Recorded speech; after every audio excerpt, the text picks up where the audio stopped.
Jennifer Rubin had something she published. It might have been today. I think it was her podcast. She does a very short podcast. And then prints out what she talked about. But she mentions in this last one that once upon a time, the Republican Party, if you remember, I'm sure you do, it was all about social order and the rule of law and capitalism as a vehicle to deliver widespread prosperity. Remember that? But the Republican Party has been devoured by the fascist Christians, or as Jennifer Rubin calls them, the MAGA crowd. Using code words there, code language. And you know, Jennifer Rubin has come the closest to identifying these Christian fascists as anybody in print medium. But because she's a Jew, she has to be very, very careful. I understand that. I get that. But she writes that recently the MAGA crowd insisted it wanted an America First policy. Well, okay, we know that was bullshit. Forget it. It is clear that in this MAGA crowd, the Christian fascist crowd, the corpse of the Republican Party, in their rooting for Canada's fascist trucker blockade protesting vaccine mandates, that the goals of the zombie Republican Party are chaos, lawlessness, disorder. This is what fascist governments always, or fascist movements, I should say, always promote. This is before they become the government. Is chaos and fear and disorder. Look what happened again using Germany or Italy. Germany, the more pronounced example of the rise of fascism and how it was done with social unrest and fear and loathing and disorder and attacking minorities and then going after the Jews. Senator, and I choke on the word senator if it's before the name Rand Paul, the fascist Christian from Kentucky, he was among these American fascists cheering on the mayhem in Canada and begging for it to come to the United States. This is how the Washington Post reports it. Quote, "I'm all for it," Rand Paul, a longtime opponent to masking and vaccine mandates, told the Daily Signal, a conservative outlet, on Thursday. "Civil disobedience is a time-honored tradition in our country, from slavery to civil rights to you name it.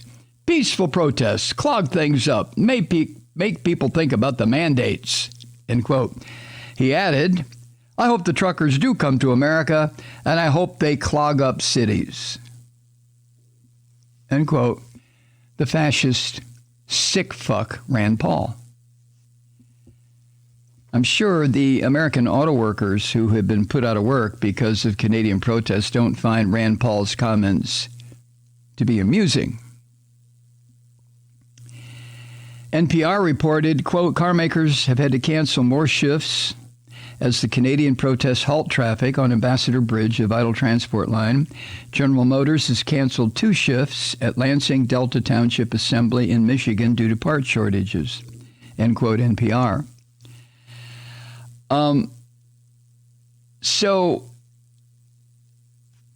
any concern for American workers, not that the Republican Party, when it was alive, had any concern for the American worker, but these Christian fascists who have taken over the Republican Party are filled up with self-loathing. They hate themselves, but it comes out as white grievance. And it is obvious that this so-called populist movement has no interest at all in the average working guy or gal. They don't give a shit. Law and order? Remember how, here's another fascist son of a bitch who is, I don't know what standard you want to measure him by, but I would say any standard would indicate that Senator Ron Johnson, this psycho fuck from Wisconsin, is out of his head. He disclaimed any concern about white insurrectionists rampaging through the Capitol on January 6th. You remember? And he said, "Well, I might have felt different if it had been Black Lives Matter protesters." I mean, what the fuck? What needs to be said after that? Nothing. Jennifer writes, indeed, when Black Lives Matter protesters did march peacefully without even blocking traffic, but heckled Rand Paul, the senator professed that his life was in danger and called the demonstrators a crazed mob. So it's obvious, isn't it, that disruption is only a problem when certain people are involved. People demonstrating for human rights, dignity, justice, for once, after 300 years, right? Parents threatening school board members? Huh? Hey, Rand Paul. Hey, Ron Johnson. How about the parents threatening the lives of school board members? No problem. These fucking white thugs menacing poll workers? Old folks who are there volunteering to help democracy along, and in come these bearded son of a bitches with penis issues in their long guns. How about going after them, you hypocritical pricks? As far as truckers occupying cities and sending American workers as well as Canadian workers to unemployment lines, hey, that's great. And this is the party that used to scream and fart and wheeze against Democrats for being weak on crime or being anti-business, which is only more proof of what I've been saying. The Republican Party, Jennifer Rubin and anybody else, doesn't exist anymore. And the people claiming to be Republican, who are people like Liz Cheney, people like Kinzinger, the two Republicans on the Select Committee. You're not Republican. Well, you may be Republicans, excuse me, but there is no Republican Party.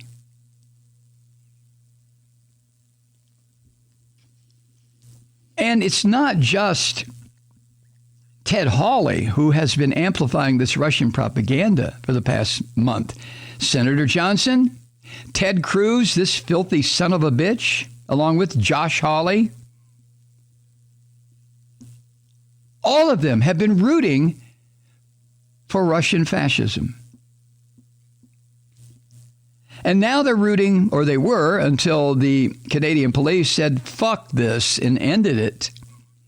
They were rooting for these Canadian fascist rabble-rousers to make life miserable, not just for Canadians, but for ordinary Americans.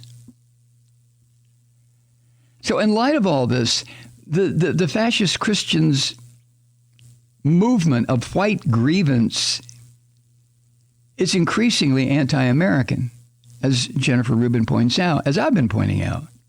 No, I'm not on a par with Jennifer Rubin, but I've been saying the same shit over and over. Back in the 60s,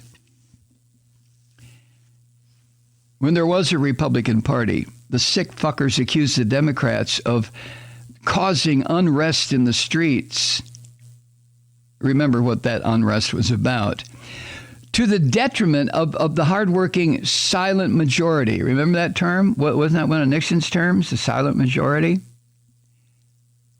Now, it's these fascist Christians' ideological fervor that drives them to the positions that threaten the health and financial survival and physical safety of Americans. This is not, with all due respect, Jennifer Rubin, it is not a Republican Party. She writes this, quote, a party that considers it heroic to occupy major cities and wreak havoc on innocent people, or that thinks marauding through the Capitol and assaulting police officers is so-called legitimate political discourse, is a party that is not antagonistic only toward democracy, but towards the very notion of, quote, ordered liberty, end quote, which used to be a big deal for the right wing in this country.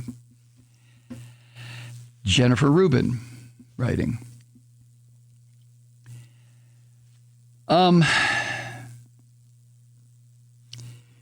But this is what fascistic or authoritarian movements do. This is what they do. From those European fascists in the 1930s, whether it was Spain, Italy, Germany, Hungary, wherever it was, to these gangster gangs in Belarus beating up people now, even as we speak, who are anti-Belarusian government because it's gone completely fascist, to mobs perpetrating violence against Muslims in India. Same kind of fascism, only the same kind of religious fascism, only different religion, Islam. And wouldn't it be fun to see the Islamic fascists and the Christian fascists locked into a huge stadium and give each one of them an axe and then lock the gate and walk away? Oh, Jesus, Malloy. Jennifer points out that the Carnegie Endowment's Rachel Kleinfeld has written this, quote, "Gang-backed governments fundamentally distort democracy. Public authority and private muscle collude to maintain power and narrow the range of people who can vote. In the resulting mobocracy, supporting policies, rights, or candidates outside accepted boundaries becomes difficult and in some cases dangerous," end quote. A good example of that, look what Putin does in Russia whenever somebody rises from the masses to challenge his gangster regime. They're either jailed, poisoned, murdered. Every fucking time. Every time. And when democracies find, because they're a democracy, because they believe in the rule of law, they can't maintain order unless they adopt these fascistic tendencies or strategies. When democracies can't maintain order, then the screams and the wails for a dictator to restore calm intensifies. Now let me close her piece with what she wrote, or what she said on her podcast. Quote, she's referring to this country, of course, "The right wing's infatuation with white grievance and increasing attraction to civil unrest at the expense of ordinary Americans is leading the GOP to increasingly perverse positions. Now, Republicans and their media cohorts root for economic distress, root for violence and disorder. And their newfound tendencies have a clear purpose. It is to undermine democracy and make way for the return of a strong man." End quote. Jennifer Rubin. Return of a strong man. I hate that position, or that way of putting it. You know who a strong man was in a lot of respects? Come on, Mike, think of one. Barack Obama, Harry Truman. Trying to think of a Republican. I would say Eisenhower, but I don't want to confuse his military prowess with political abilities. We have had strong leaders, but they're not dictators. And this is what the fascist Christians don't understand. Fascist Christians are first Christians, and they've had their brains completely fucked with a religion that teaches them power flows downward from an omnipotent deity who has the power at any moment to give you cancer, kill your children, or strike you dead. So step out of line, motherfucker, and you will be struck dead by this vicious, vengeful, murderous God that we worship. So that's where the Christians begin. What kind of a step is it from that to fascism in government? Tiny, baby, very small step.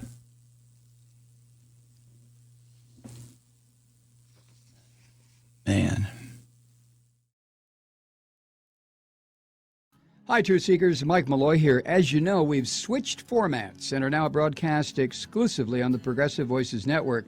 So that means you get fewer program interruptions, no corporate commercials, and lots of profanity. But our format change also means some of our radio listeners no longer hear the program.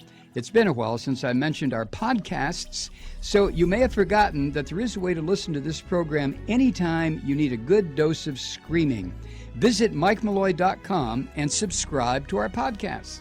As a podcast subscriber, you can download the program to your mobile device and take me with you wherever you go. And if you have a friend who needs a dose of truth-seeking, you can give a gift subscription as well. That's MikeMalloy.com, and never miss a minute of the uncensored fun and frivolity.